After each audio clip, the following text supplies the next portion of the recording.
সুপ্রভাত বন্ধুরা, আজ হলো 19 আগস্ট বুধবার। আজকের সকালের বরাক উপত্যকার শ্রীভূমি, করিমগঞ্জ, শিলচর, হাইলাকান্দি সহ আসামের বিশেষ বিশেষ খবরগুলি হলো: আসামে ঐতিহাসিক সিদ্ধান্ত, 3 জেলায় খিলঞ্জিয়া আদিবাসী ছাড়া জমি কেনাবেচায় নিষেধাজ্ঞা জারি, বড় পদক্ষেপ হিমন্ত সরকারের। বিস্তারিত থাকবে প্রতিবেদনে। জনগণনায় প্রকৃত মাতৃভাষা নথিভুক্তের আহ্বান বিডিএফের।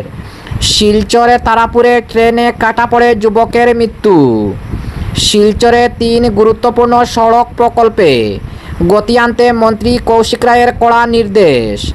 অন্নপূর্ণা ঘাট থেকে বরাক নদীতে ঝাঁপ, 4 দিন পর উদ্ধার হলো মা ও শিশুর মৃতদেহ। সুটকেসে খুলতেই বেরিয়ে এলো নাবালকের দেহ। গ্রেফতার তুতুবাই। জাতীয় সড়কে ট্রাক ও গাড়ির মুখোমুখি সংঘর্ষে মৃত্যু 8 শ্রমিকের, আহত আরও 32। এবং এলপিজি গ্রাহকদের ভোগান্তি চরমে। ইকেওয়াইসি নিয়ে বড় আপডেট। তাহলে বিস্তারিত খবরে যাওয়ার আগে অবশ্যই ভিডিওটিতে একটি লাইক দিয়ে চ্যানেলটি সাবস্ক্রাইব করে পাশের বেল আইকনটি বাজিয়ে রাখবেন এবং ফেসবুক পেজে দেখে থাকলে পেজটি ফলো করে ভিডিওটি শেয়ার করবেন, যাতে সঠিক খবরগুলি সবার কাছে পৌঁছাতে পারি। এবার শুনুন আজকের খবরের বিস্তারিত। প্রথম খবর, অসমে ঐতিহাসিক সিদ্ধান্ত। অসম রাজ্যের 3 জেলায় খিলঞ্জিয়া আদিবাসী ছাড়া জমি কেনাবেচায় নিষেধাজ্ঞা জারি, বড় পদক্ষেপ হিমন্ত সরকারের। আসামের আদিবাসী তথা খিলঞ্জিয়া জনসমষ্টির জমি অস্তিত্ব রক্ষায় এক ঐতিহাসিক ও সাহসী সিদ্ধান্ত নিল অসমের মুখ্যমন্ত্রী হিমন্ত বিশ্ব শর্মার সরকার। গত 4 দশকের মধ্যে রাজ্যে এটি সবচেয়ে বড় মাপের ভূমি সংস্কারের পদক্ষেপ। প্রাথমিক পর্যায়ে অসম রাজ্যের অন্তত স্পর্শকাতর 3টি জেলা গোয়ালপাড়া, ধুবড়ী এবং বরপেটায় এই নতুন নিয়ম কার্যকর করা হয়েছে। নতুন আইনি ব্যবস্থার মূল বিষয়, সরকারের নতুন নির্দেশিকা অনুযায়ী উল্লেখিত 3টি জেলায় আসামের আদিবাসিন্দা বা খিলঞ্জিয়া সম্প্রদায় ব্যতীত অন্য কেউ জমি কেনাবেচা করতে পারবেন না। বহিরাগত বা আদিবাসী শক্তির হাত থেকে স্থানীয়দের ভিটেমাটি সুরক্ষিত রাখতেই এই সিদ্ধান্ত গ্রহণ করা হয়েছে বলে অসম সরকারের তরফে জানানো হয়েছে। রাজ্যের নিজস্ব পরিচয় ও ভূমি সংস্কারের লড়াইয়ে এটি একটি বড় মাইল ফলক। জনগণনা ও আসামিয়া ভাষার মেলবন্ধন। জমি সংক্রান্ত এই সিদ্ধান্তের পাশাপাশি অসমের মুখ্যমন্ত্রী হিমন্ত বিশ্ব শর্মা 2027 সালের আসন্ন আদমশুমারিকে কেন্দ্র করে এক বিশেষ বার্তা দিয়েছেন। ব্রহ্মপুত্র উপত্যকায় দশকের পরে দশক ধরে বসবাসকারী অন্যান্য রাজ্যের মানুষদের কাছে তিনি আবেদন জানিয়েছেন যেন তারা গৃহগণনার সময় নিজেদের মাতৃভাষা হিসাবে অসমীয়া ভাষাকে নিবন্ধিত করেন।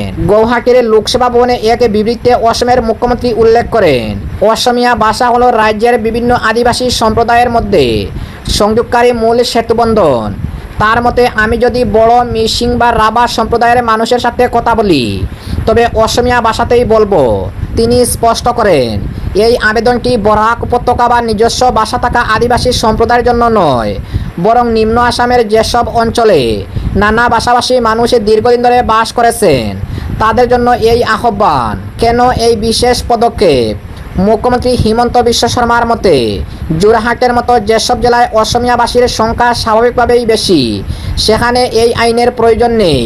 তবে ধুবড়ী, বরপেটা ও গোয়ালপাড়ার মতো সংবেদনশীল এলাকায় জমি ও আঞ্চলিক পরিচয় ধরে রাখা বর্তমান সময়ের দাবি।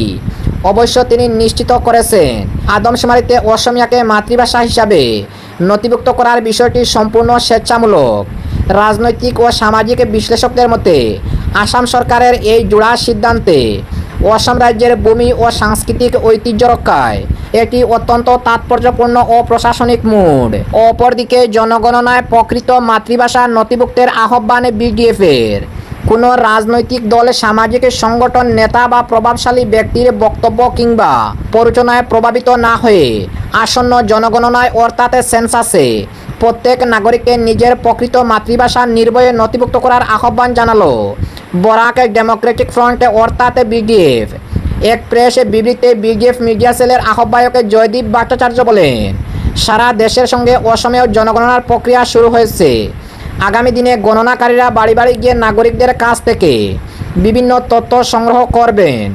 এই পরিস্থিতিতে জনগণনায় সঠিক ও সত্য তথ্য প্রদান করা প্রত্যেক নাগরিকের দায়িত্ব। তিনি আরও বলেন, রাজ্যের মুখ্যমন্ত্রী ইতিমধ্যে আসন্ন জনগণনায় বরাক উপত্যকার বাসিন্দা ও জনজাতির নিজেদের মাতৃভাষা নথিভুক্ত করার আহ্বান জানিয়েছেন।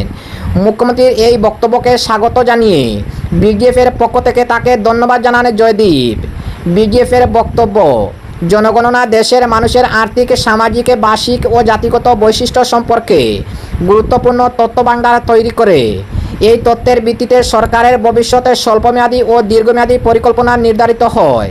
ফলে জনগণনায় নথিভুক্ত তথ্যের ওপর প্রশাসনিক পরিকল্পনা, আর্থসামাজিক উন্নয়ন, ভাষানীতি ও রাজনৈতিক প্রতিনিধিত্বের মতো বিষয় প্রত্যক্ষভাবে প্রভাবিত হতে পারে। জয়দীপ ভট্টাচার্য আরও বলেন, মাতৃভাষা শুধু যোগাযোগের মাধ্যম নয়, এটি কোনো ব্যক্তি গোষ্ঠীর ইতিহাস, ঐতিহ্য, সামাজিক ও সাংস্কৃতিক পরিচয়ের সঙ্গে গভীরভাবে যুক্ত।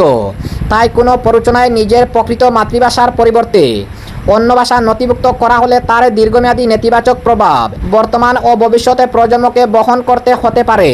তিনি আরও জানান, জনগণনা সেন্সাস অ্যাক্ট 1948 অনুযায়ী জনগণকে ভুল তথ্য নথিভুক্ত করতে প্রভাবিত করা শাস্তিযোগ্য অপরাধ। পাশাপাশি নাগরিকদের নিজেদের মাতৃভাষার পাশাপাশি জানা অন্যান্য ভাষা সম্পর্কেও সঠিক তথ্য দেওয়ার আহ্বান জানানো হয়। বিজিএফের পক্ষ থেকে নাগরিকদের সতর্ক করে বলা হয়েছে, গণনাকারী সঠিক তথ্য নথিভুক্ত করছেন কিনা তা যাচাই করা প্রত্যেকের দায়িত্ব। কোনো উদ্দেশ্য প্রণোদিত ভুল কিংবা বিভ্রান্তিকর তথ্য নথিভুক্ত হলে প্রয়োজনে আইনি হস্তক্ষেপের সুযোগ রয়েছে। অপরদিকে শিলচরের তারাপুরে ট্রেনে কাটা পড়ে যুবকের মৃত্যু। শিলচরের তারাপুর রেলওয়ে এলাকায় ট্রেনের চাকায় কাটা পড়ে এক যুবকের মর্মান্তিক মৃত্যু হয়েছে। মৃত যুবকের নাম প্রীতম নাথ। তিনি শিলচর তারাপুরের বর্মনপাড়া এলাকার ভাড়া বাড়িতে থাকতেন বলে জানা গেছে। গতকাল মঙ্গলবার সকালে জীবিকার তাগিদে বাড়ি থেকে কাজে বেরিয়েছিলেন প্রীতম। এর কিছুক্ষণ পর তারাপুর রেলওয়ে প্রসেসিং এলাকার রেললাইনে ট্রেনের নিচে পড়ে যান তিনি। ঘটনায় ঘটনাস্থলেই তার মৃত্যু হয়। ট্রেনের চাকায় দেহ ছিন্নভিন্ন হয়ে যাওয়ায় এলাকায় চাঞ্চল্যের সৃষ্টি হয়েছে। শোকের ছায়া নেমে আসে স্থানীয় বাসিন্দাদের মধ্যে। খবর পেয়ে শিলচরে তারাপুরে জিআরপিএফ ও পুলিশ ঘটনাস্থলে পৌঁছে মৃতদেহ উদ্ধার করে। পরে ময়নাতদন্তের জন্য দেহটি শিলচর মেডিকেল কলেজ হাসপাতালে পাঠানো হয়। অপরদিকে শিলচরে 3 গুরুত্বপূর্ণ সড়ক প্রকল্পে গতি আনতে মন্ত্রী কৌশিক রায়ের কড়া নির্দেশ। Elevated corridor, medical college road ও মধুরঘাট সেতুর কাজ পর্যালোচনা। জমি ও প্রশাসনিক জট দ্রুত মেটানোর নির্দেশ। শিলচরের শহরের যানজট কমানো এবং শহর ও শহরতলির যোগাযোগ ব্যবস্থা আরও উন্নত করতে 3টি গুরুত্বপূর্ণ সড়ক প্রকল্পের কাজ দ্রুত এগিয়ে নিয়ে যাওয়ার নির্দেশ দিলেন অসম সরকারের মন্ত্রী কৌশিক রায়।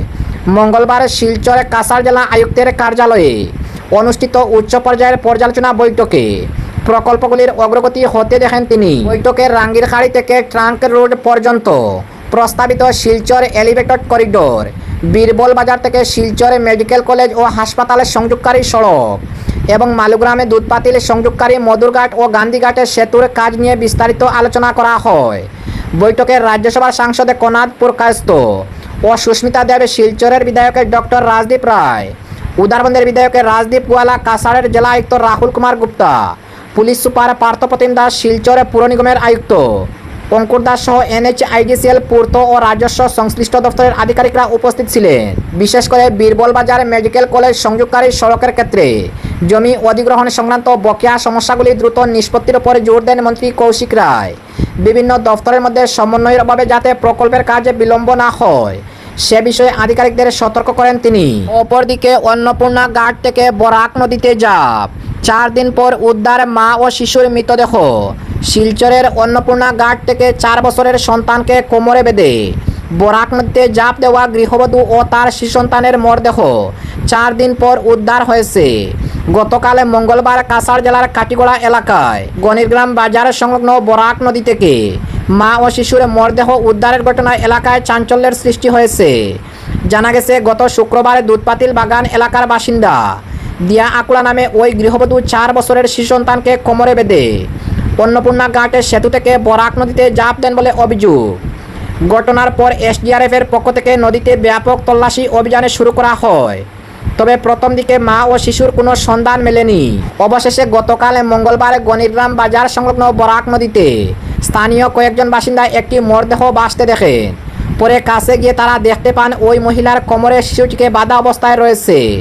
খবর পেয়ে পুলিশ ঘটনাস্থলে পৌঁছে নদী থেকে মা ও শিশুর মরদেহ উদ্ধার করে পুলিশ প্রয়োজনীয় আইন অনুযায়ী প্রক্রিয়া সম্পন্ন করে মরদেহ দুটি ময়নাতদন্তের জন্য শিলচর মেডিকেল কলেজ হাসপাতালে পাঠিয়েছে।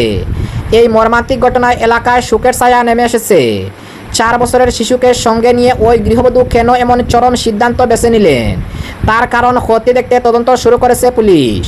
অপরদিকে সুটকেস খুলতেই বেরিয়ে এলো নাবালকের দেহ, গ্রেফতার তুতোবাই। দিল্লির বুরারি এলাকায় ফের সামনে এলো এক চাঞ্চল্যকর ঘটনা। সুটকেসের ভেতর থেকে উদ্ধার হলো 15 বছরের এক নাবালিকার দেহ। এ ঘটনায় তার এক তুতুভাইকে গ্রেফতার করেছে পুলিশ। প্রাথমিক তদন্তে পুলিশের অনুমান ওই কিশোরীর একটি সম্পর্ক নিয়ে পরিবারের আপত্তি ছিল। সেই সম্পর্কের জেরেই তাকে খুন করা হয়েছে বলে অভিযোগ। তবে খুনের নেপথ্যে এটাই একমাত্র কারণ কিনা তাও খতিয়ে দেখছেন তদন্তকারীরা।